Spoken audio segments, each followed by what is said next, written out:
Okay, this is Saturday. It is the last day for the sculptors to be working on their sculptures, although they'll be on display all day tomorrow with the posted winners, so you will know who won. Although that is tomorrow, today they are wrapping up. The judging will start at 2 o'clock, and the people can vote for their favorite. Today from 2 to 4, that is free. There's a People's Choice vote of $1,000. We have lots of activities going on today, but if you come down now, you can see that mad rush to the end for the sculptors to finish their sculptures. We have fireworks tonight at 9 o'clock, activities all day tomorrow. Make sure you come down and see it, the Revere Beach National Sand Sculpting Festival. Okay, this is the last day and we have a couple of hours left, actually just a little bit under 2 hours. So all the sculptors are kind of scrambling and they're putting the last finishing touches. You might look at Bob's piece now and think, oh, it's not finished, but it's amazing what they can do in just a couple of hours. I am just going to sneak in here and ask him if he's feeling a little pressured about time. Hey, Bob, do you mind a minute? A minute, yeah. Yeah, a minute. What are your plans? Are you going to finish the fish in here and get all this cut through? And do you feel good about time? Yeah. Yeah. Yeah, I have to hurry up with this. Yeah. But then, yeah, my plan is to finish inside. Okay, it's really technical, and you're getting a lot of accolades from the crowd. You feel good about it? If I what? You feel good about it. You've got a lot of people. Yeah. Really impressed. Yeah. Yeah, it looks good. And I'm impressed too because I did something like that in snow, but I just wanted to know if it could hold in sand. Well, you know, we're talking about technical things and styles and techniques and about, you know, the judging and stuff. Can you describe how difficult it is to do the cut-throughs in here? It's a pain in the butt first to be able to clean inside, to go in between the ribs.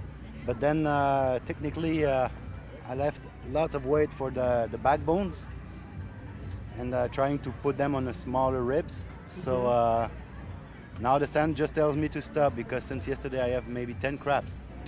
Really? Yeah. Oh, okay. Well, the cracks are not visible, so you're covering them well. Yeah. Yeah, but it started yesterday. I don't know. I don't like to have this doubt in my head, but with the guys hammering for the tents, and then I noticed the cracks. And I was not even sure that this morning it would still be there. Oh, okay. Well, it looks beautiful, and you're getting a good response from the crowd, so good luck. Thank you. You know, that's interesting that he said that about the cracks because we haven't really talked about that.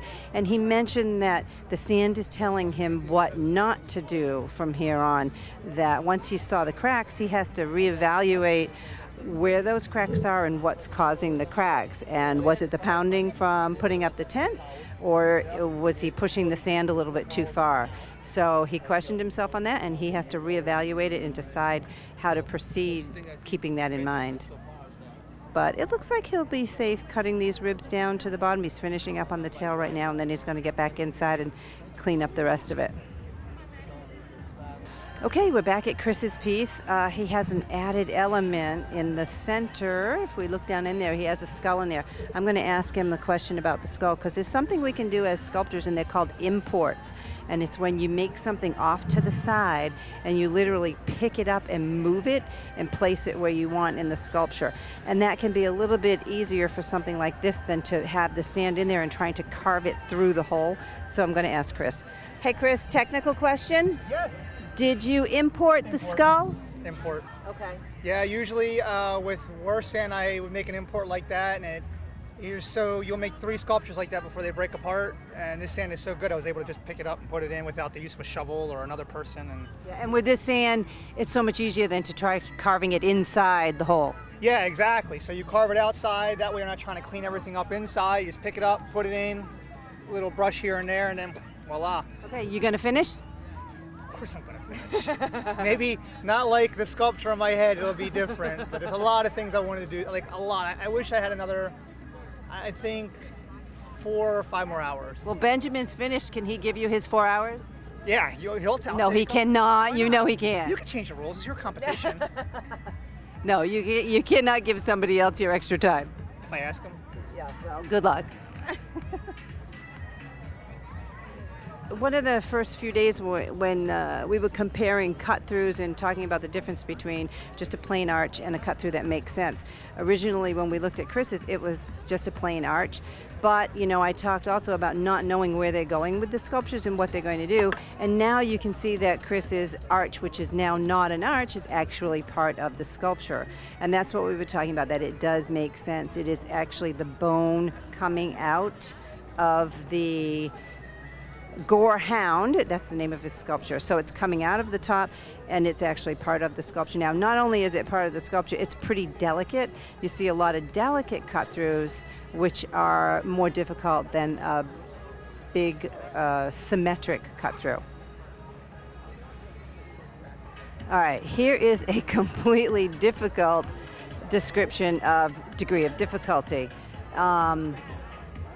This has got so much weight up on top, and he is absolutely crazy sick that he's undercutting this down at the bottom. That's where all your strength and your support is, and he is cutting away underneath. I mean, he has all that weight up on top. I can't believe he's cutting away this stuff. You know, if there's anybody that knows this sand, though, it's Dan Doubleday. He's worked in it a lot. He loves this sand. He loves to compete at this competition. And wow, look at how sheer that is and how tall.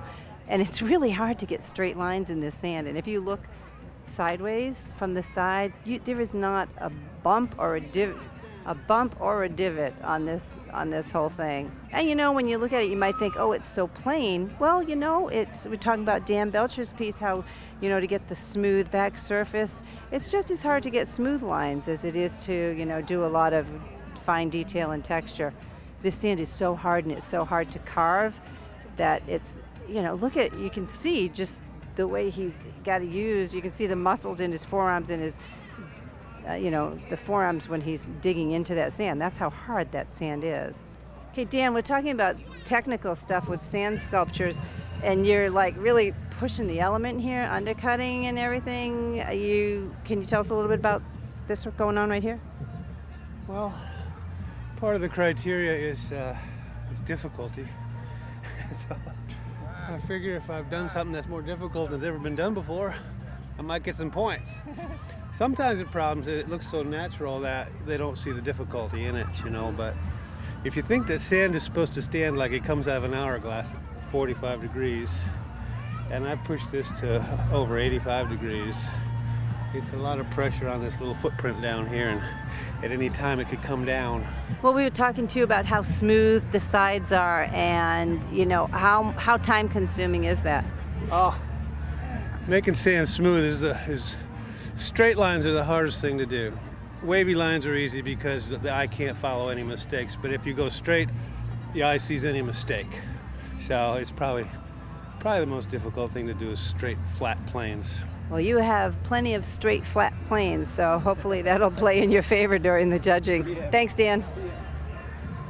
The name of Dan's piece is Illusion, and it's not as noticeable from right here in the front, but if you step back from it, what you do is if you cover the bottom part of the sculpture with your hand and you look up at the two beams or two towers, it appears that the right tower is in front of the left. It's more forward because the bar going through gives you that illusion.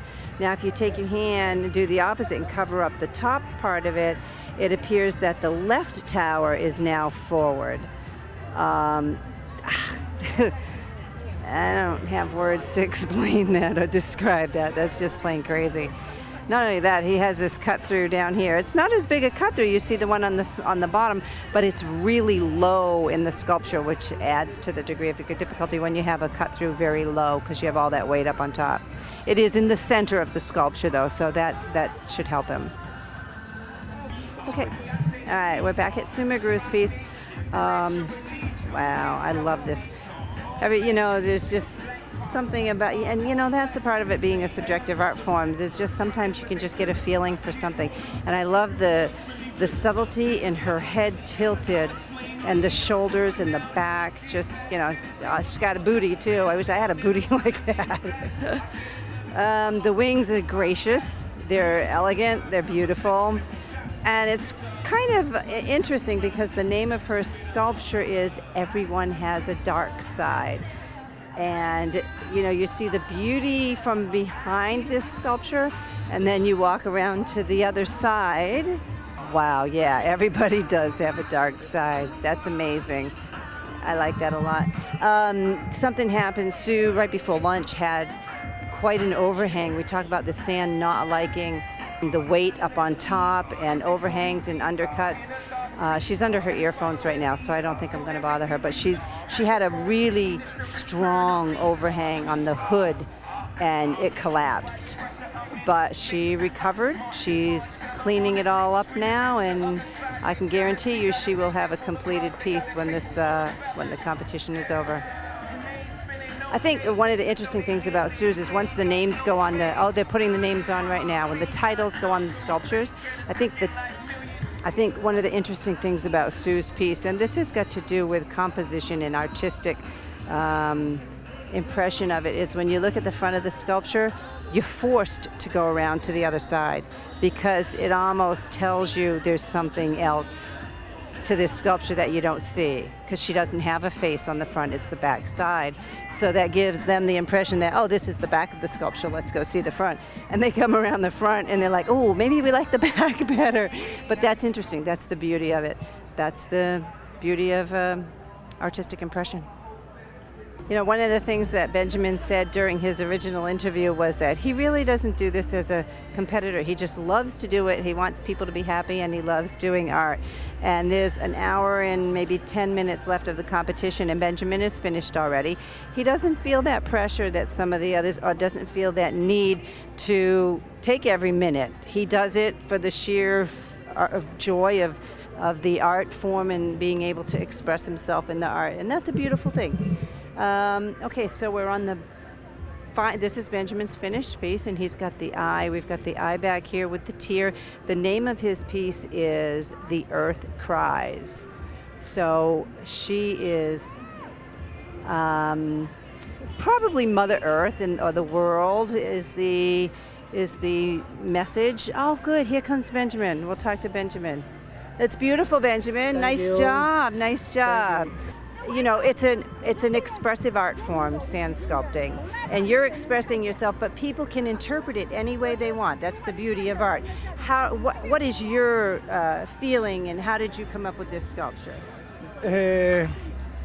Okay, my idea is the mother earth. Okay. But this is the whole is for about the people. Now is the crazy time in the world. Okay. So many wars, so many pollution, many problems around the world.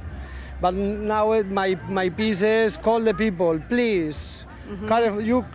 You careful the head, but this no careful is about all people. This is a.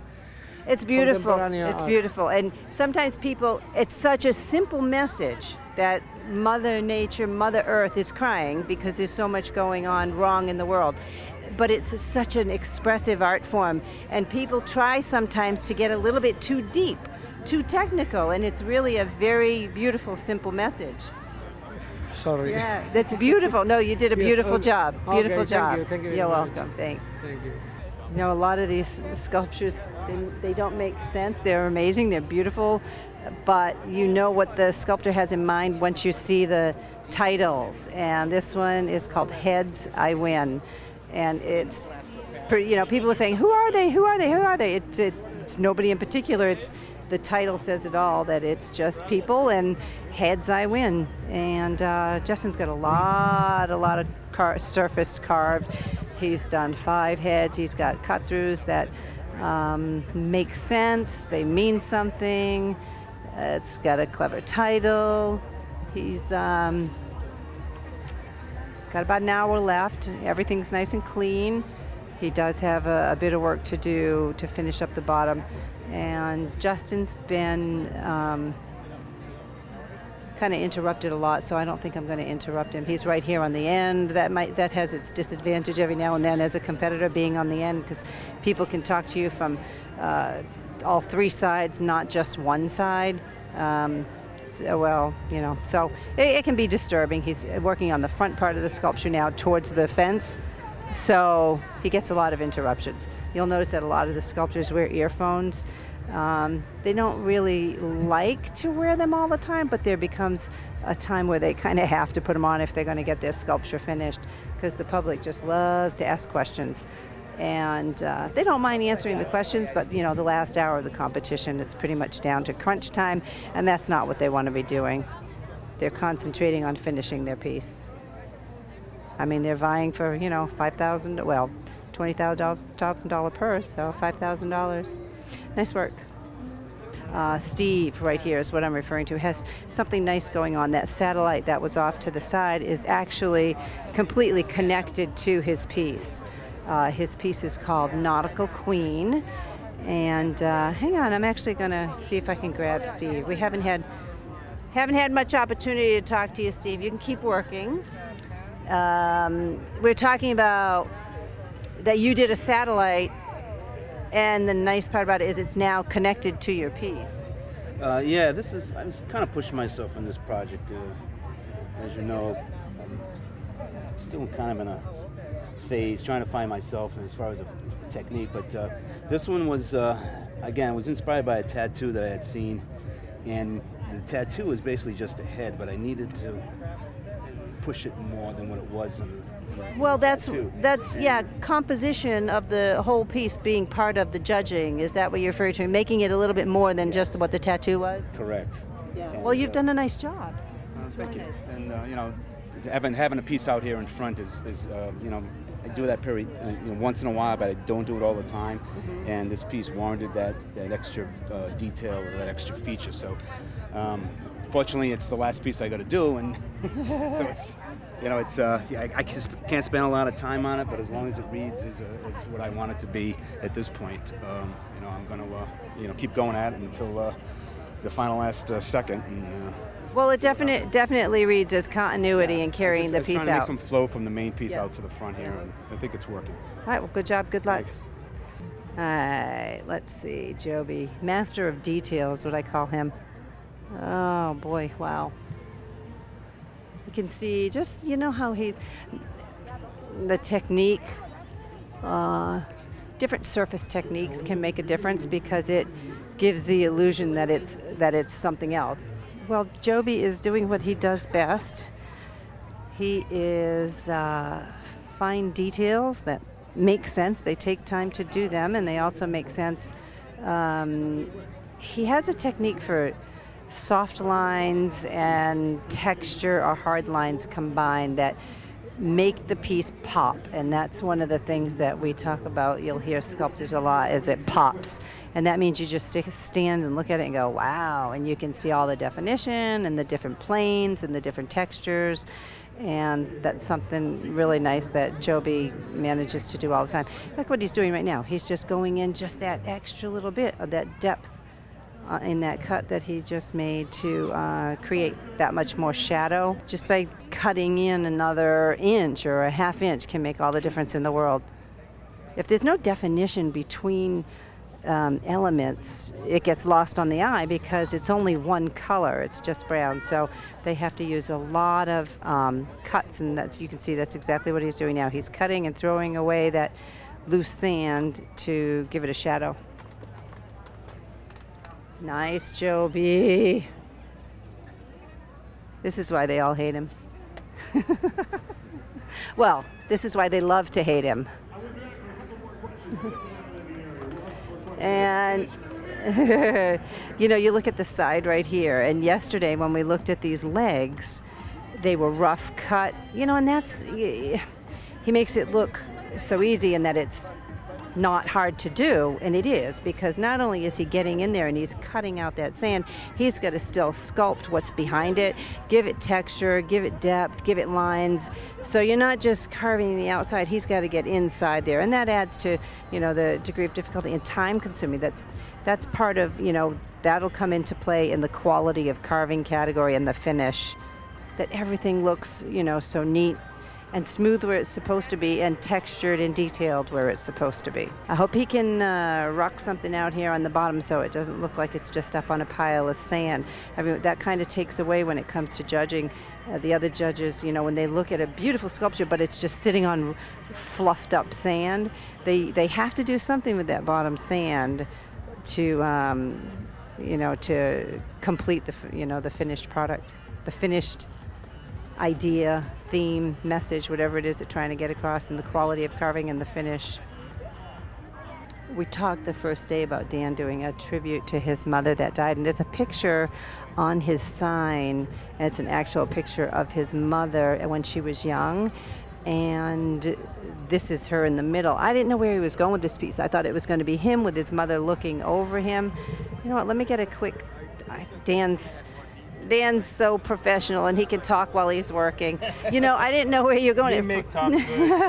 At first, I thought this was going to be you with your three heirs, whatever, of your mother watching over you. But now I see this is your mother, and are these angels? Well, they're not actually angels. My mother was, she was a great caretaker for all family members who were sick. She had cousins who were very ill that she took care of in their last days.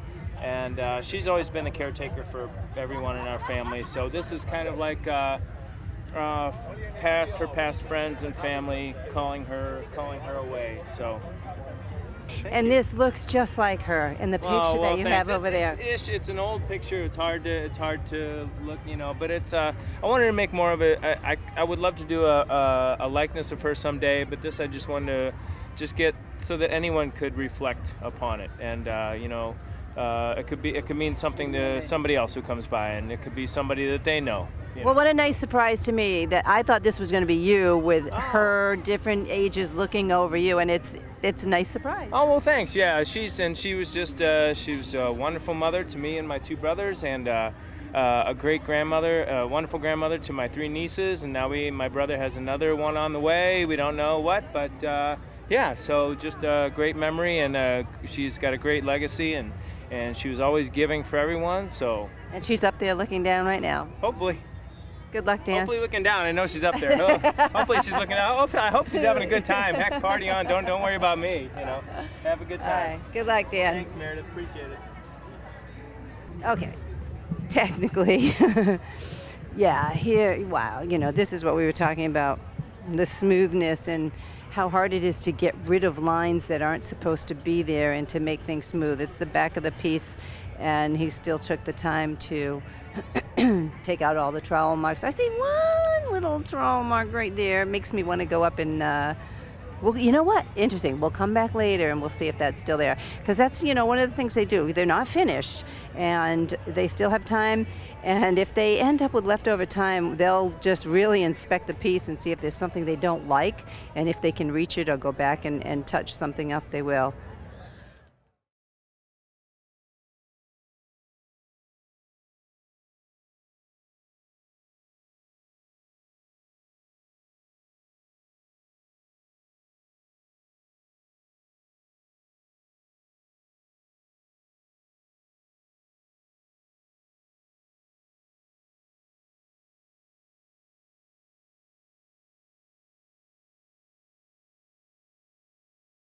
Matt Martelli pulls it through.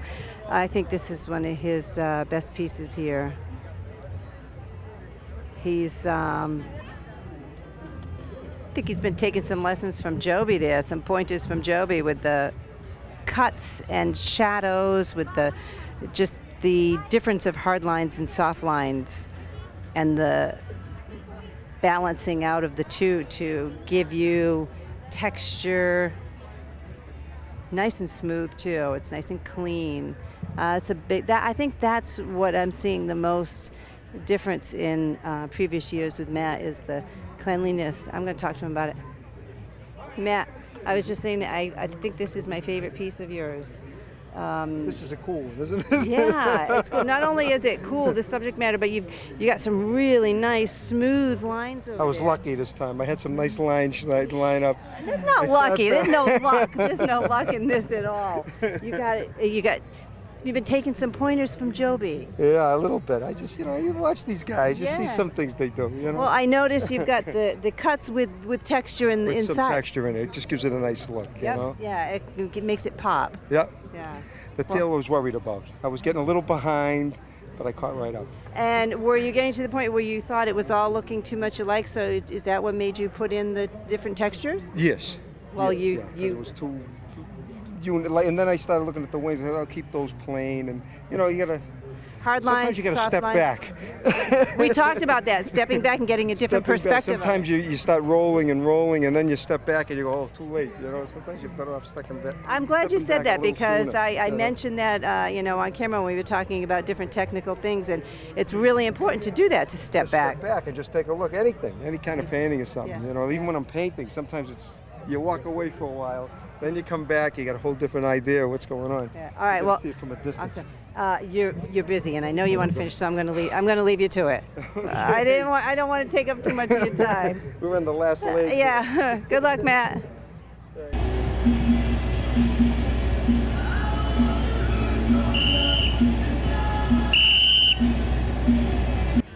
So what the sculptors are doing now is they're going around to the pieces and they're judging. They take this very seriously. Although they've been looking at these pieces for 3 or 4 days now, they still take the time to go around every piece and look specifically for the categories that they're judging in. They're totally respectful of the other artists, and you really, really inspect the piece. Don't know what the results are going to be. It's really, really a tough call. It really could be anybody. Anybody could win.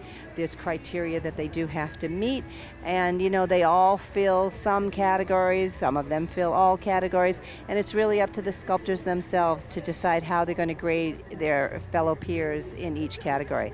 We'll see what the results are.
Thank you.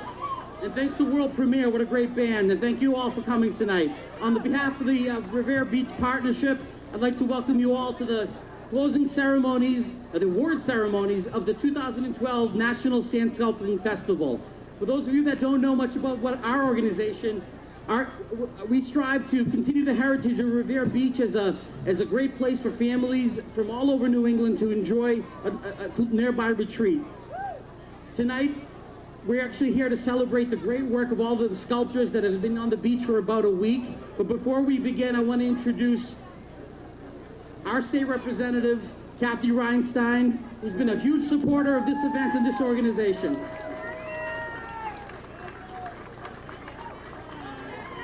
Thank you very much, John. Hi, everybody. You having fun? Welcome to Revere Beach, America's first public beach. We're so honored to have all of you here. I want to thank all the amazing artists that spent over a week on our beach making this possible. And I was just talking to Dan Belcher, and he said it perfectly. He said, when you come to Revere, it's like coming back to hang out with family that you never knew you had. And we're happy to have you guys here. We love having you here. I want to thank the city, I want to thank the DCR, I want to thank the state police, I want to thank the Revere Beach Partnership, reverebeachpartnership.com. Donate to them, they make this possible for you. Thank you to John Hamill, the Executive Director. I hope you all have a wonderful night. Have a good night. Thank you, Representative. The next person I want to introduce doesn't need an introduction. He's the mayor of Revere, and he's been the biggest sponsor of this event. He's pretty much come through with every single request we've asked of him. Mr. Mayor Dan Rizzo.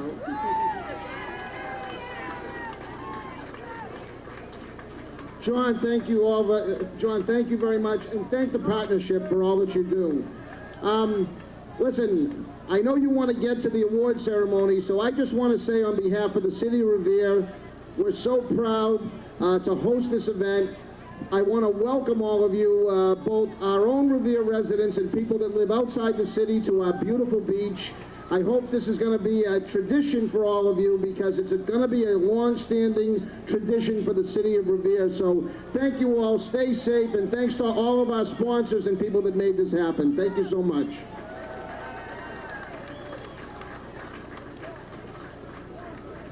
World premieres, we're all excited to get world premiere back out here, so we're trying to move the event along, but I want to take a moment to thank our honorary committee, Mayor Daniel Rizzo, Speaker of the House Robert DeLeo, State Representative Kathy Ann Reinstein, State Representative Donald Wong, State Senator Anthony Petroselli, DCR Commissioner Edward Lambert, and MWRA Executive Director Fred Lasky.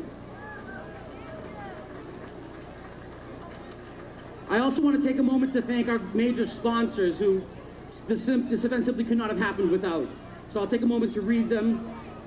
Global Petroleum, Suffolk Downs and their partners at Caesars Entertainment, CDM Smith, East Boston Neighborhood Health Center, Massachusetts General Hospital, Suffolk Construction, Walmart, Wheelabrator Saugus, Kelly's Roast Beef, Speaker of the House Robert DeLeo, Honeydew Donuts, Greater Boston Convention and Visitor Bureau, Save the Harbor, Save the Bay, the Revere Journal, the New England Aquarium, Fairfield Inn, and the CBS radio stations. Thank you to all our sponsors. I also want to take a moment to thank the Revere Beach Partnership, the board of directors, my colleagues on the board, who I tell you, I have not met a bunch of folks that care more about this city and about their community. I want them to kind of raise their hand and all of us to give them a round of applause.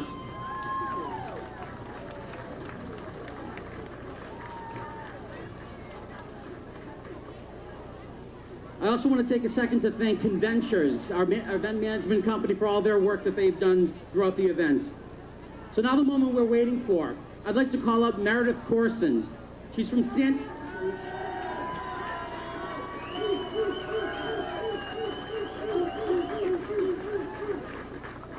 Meredith is from Standing Ovations. She coordinated all the sculptors for us. She's from Treasure Island, Florida. And if you see her later on tonight, make sure to thank them and all the other sculptors for the wonderful work that they've done.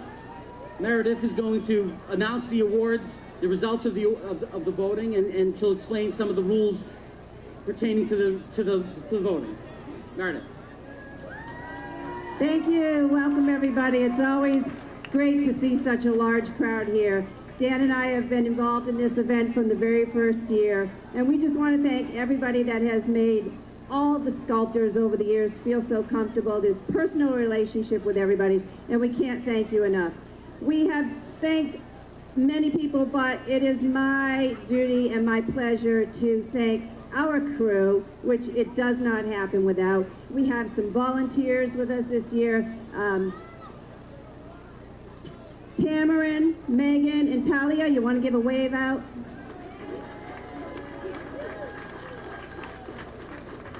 We also had a couple of volunteers working on the centerpiece with us, Mike Matt Shamali, I should say Mike and Matt Shamali.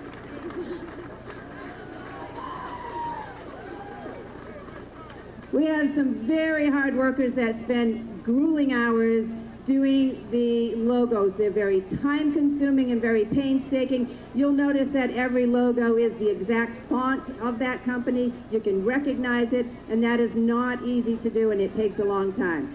I really have to thank so much Lori Zidens and Deb Catuli. Give a shout out, where are you? All right, and very, very popular every year, but it couldn't have been more popular this year are the children's lessons. That does not happen without Sandy Castle and Raymond Poirier.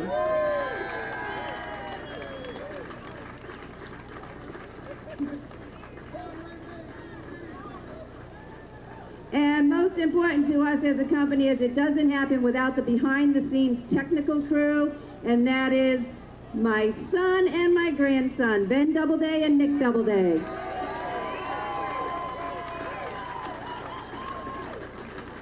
This is truly a family affair.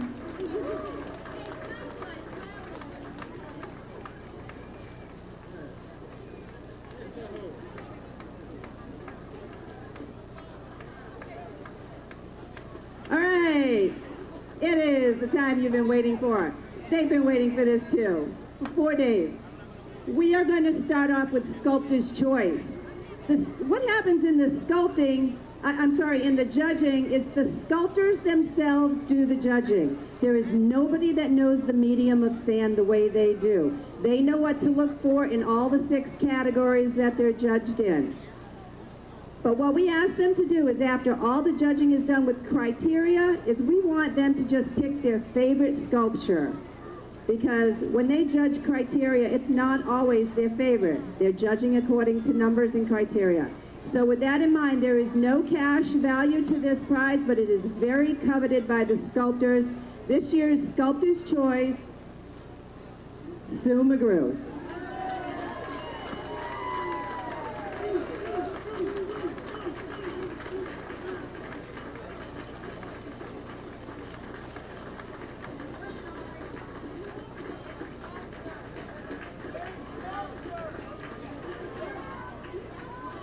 Now I'm going to introduce each sculptor. Her sculpture is called Everyone Has a Dark Side. You have to see both sides of that sculpture. All right, looking at the water, starting on the left in plot number 1, Just Bob from Canada. Come on up, Bob. Bob's sculpture is titled Just Skin and Bones.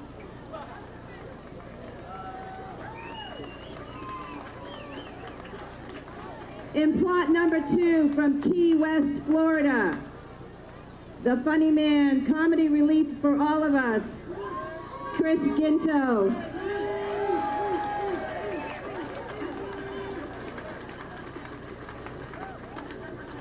The name of his sculpture is Gorehound. In plot number 3, from Treasure Island, Florida, Dan Doubleday.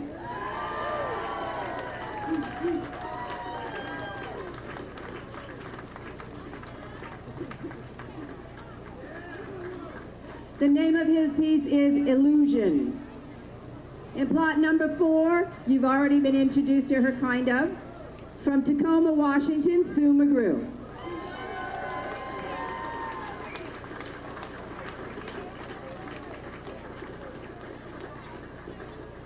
Her piece is titled Everyone Has a Dark Side. In plot number 5, from Acapulco, Mexico, Benjamin Probanza.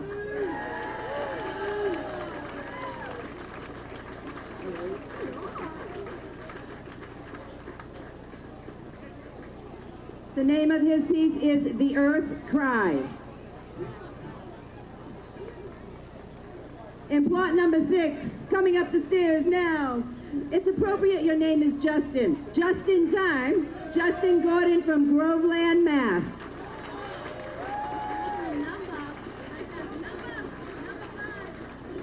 The name of his piece is Heads, I Win. Plot number 7 from Tiverton, Rhode Island, Steve Tapazio.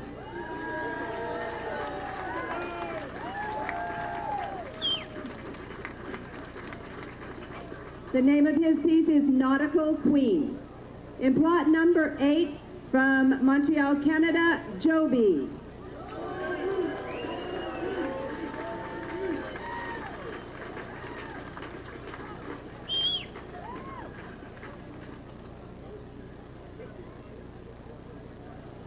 The name of his sculpture is Be or Not to Be. Plot number 9 from St. Louis, Missouri, Dan Belcher.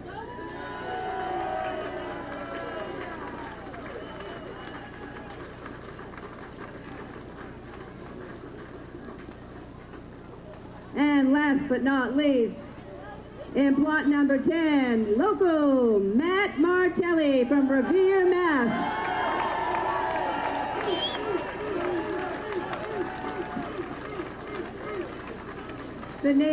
The name of his sculpture is Lido 2 from the movie Dune. All right, now for the awards, the money awards. We are going to give out the People's Choice Award and then 3rd place, 2nd place, and 1st place. The People's Choice Award, this is what you voted for, goes to Just Bob.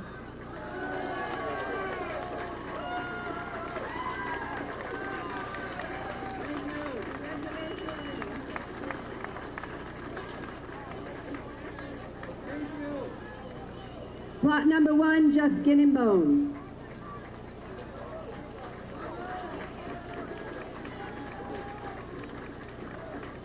That is a $1,000 prize, and I'm sure he thanks you very much.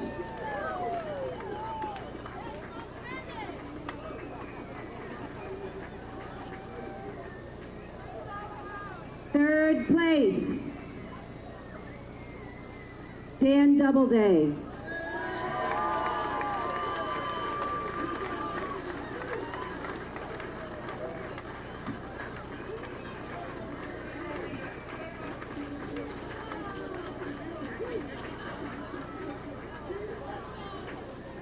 I have nothing to do with the judging. In 2nd place, Sue McGrew.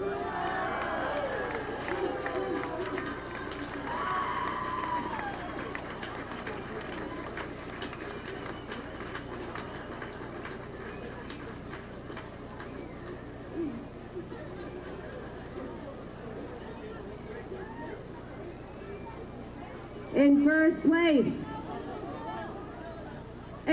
you know, these sculptures are so amazing, it could be anybody.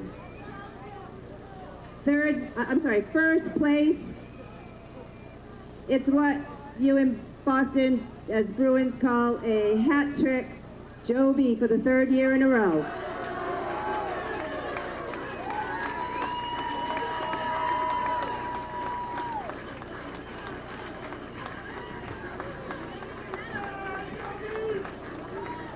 Be or not to be?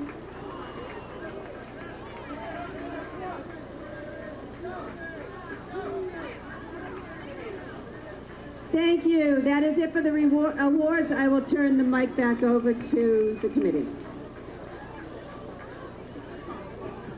Thank you, Meredith. And congratulations, Joby. 3 years in a row. Okay, so we're going to welcome world premiere back on the stage in a second. Before we do, I also wanted to recognize, I think she's up there.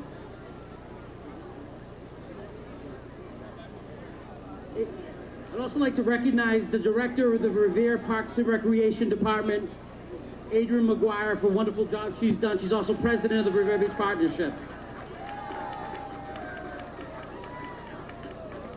So I'll wrap up with just a few logistics, but I just wanted to share my personal reflection here. Looking out at this crowd and all the people on the beach, and what a beautiful day, beautiful weather, marvelous sculptures. It makes me proud to have been born in Revere and been raised in Revere. I'd like to thank you all for coming today, and I hope you enjoy the fireworks that will start at 9:15 sharp. So about 9 o'clock, you should start making your way to the beach. It's high tide. So the fireworks will be pretty close to the shoreline. You'll love them. Again, thank you all for coming and enjoy your evening.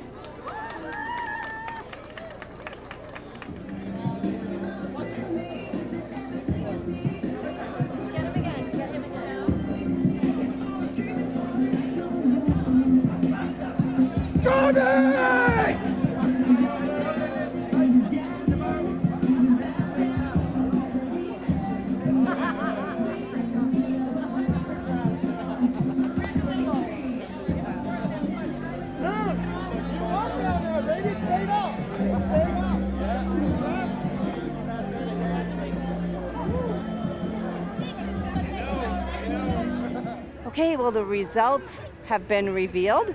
We know who the winners are. Sculptor's Choice was Sue McGrew with the sculpture Everybody Has a Dark Side. The Sculptor's Choice is, what we do is after the sculptors are finished judging criteria, we ask them to throw criteria out the window and tell us what their favorite piece is, for whatever their own personal reason is, knowing that sculptor or knowing that piece. So that is a very coveted award, even though there's no cash value to it. And this year the winner was Sue McGrew. Beautiful piece. It's very artistically done. And we spoke about this when we were going around and looking at the individual pieces during the last 4 days. At one point, I remember saying about Sue's piece that she forces you to go to the other side and see what's on the other side.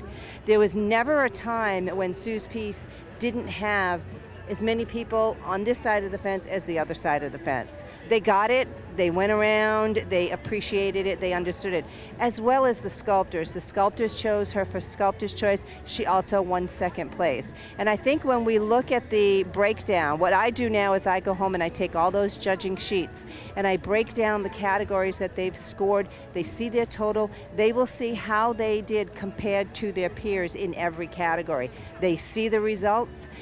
They know how they can improve on next year. It's a scale, a graph, and it's all color-coded. They can see exactly how they placed in each criteria.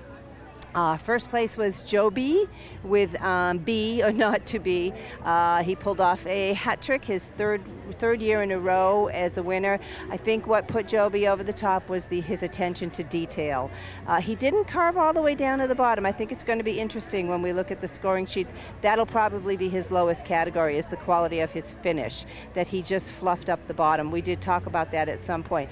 But I think his detail, his cut-throughs, his overhangs, everything placed him higher than Sue, although there were only 6 points difference between first and second place. Third place was Dan Doubleday. Even working sick for 4 days, he managed to pull off an incredible optical illusion, which is very difficult. The sculptors rewarded him for that, but there were categories that he didn't fill, so that's probably why I shouldn't say he didn't fill them, but I think maybe in the artistic merit category they may score him a little bit lower, but still overall the degree of difficulty and the wow factor earned him third place. People's Choice. Bob down on the end with the hollowed out fish was the People's Choice. And we spoke earlier in the week about how the people are impressed with cut-throughs.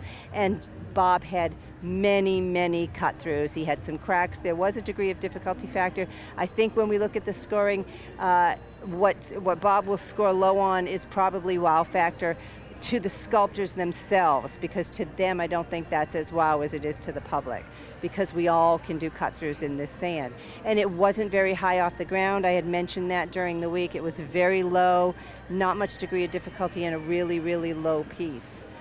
So I think that it'll all come out in the wash. We will see exactly what happened when we break down those categories.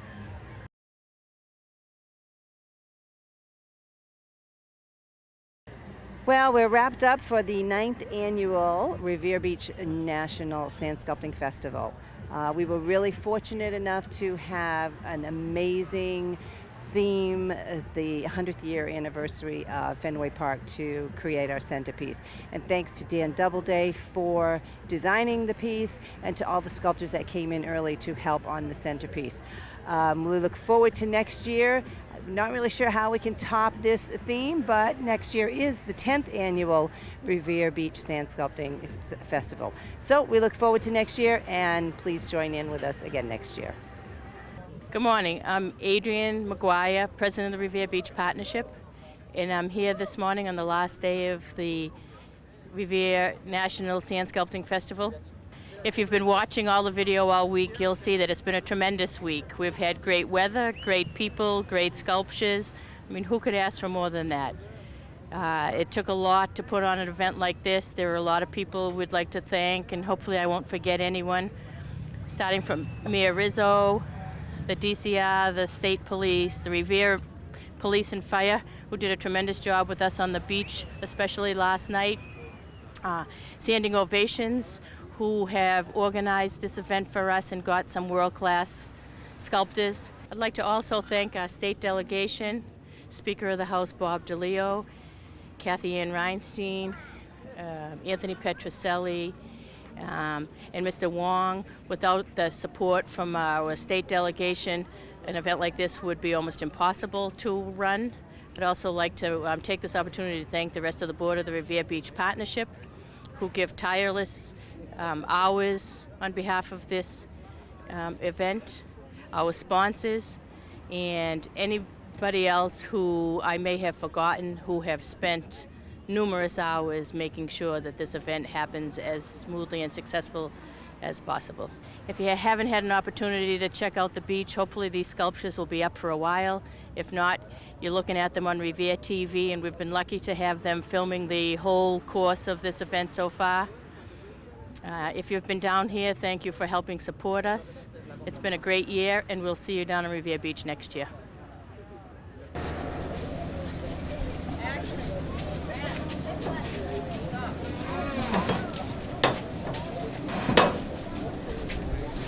And the sound, this is like the haunted house. Until next year.